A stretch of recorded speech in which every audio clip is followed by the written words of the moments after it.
New year அப்படிங்கிறது என்னதுங்க? Just calendar மாறுறதா? அப்படின்னு நினச்சிங்கன்னா கண்டிப்பாக அது கிடையாது. ஃபுல்லாக கவனிங்க. இப்போ ஒரு வருஷத்தோட காலண்டர் வந்து நம்ம வீட்டில் இருக்குது. அது வருஷம் ஃபுல்லாக இருக்குது.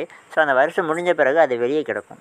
புதுசாக அடுத்த வருஷத்துக்குள்ள காலண்டர் வந்து நம்ம வாங்கி மாட்டுவோம் இல்லைங்களா?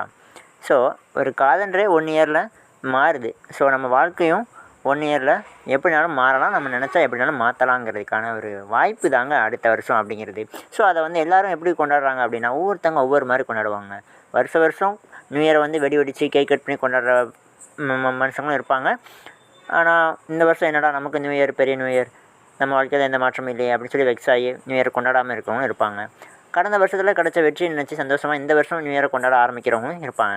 ஸோ நம்ம வந்து அந்த கடந்த காலத்தில் உள்ள அனுபவத்தை வந்து எடுத்துகிட்டு வரணுங்க. நெகட்டிவெலாம் தூக்கி தூர வச்சுட்டு ஒரு புத்துணர்ச்சியோடு நம்ம இந்த வருஷத்தை ஸ்டார்ட் பண்ணுறதுக்காண்டி தான் ஜஸ்ட் நியூ இயர்னு கொண்டாடிட்டு இருக்கோங்க. Happy new year.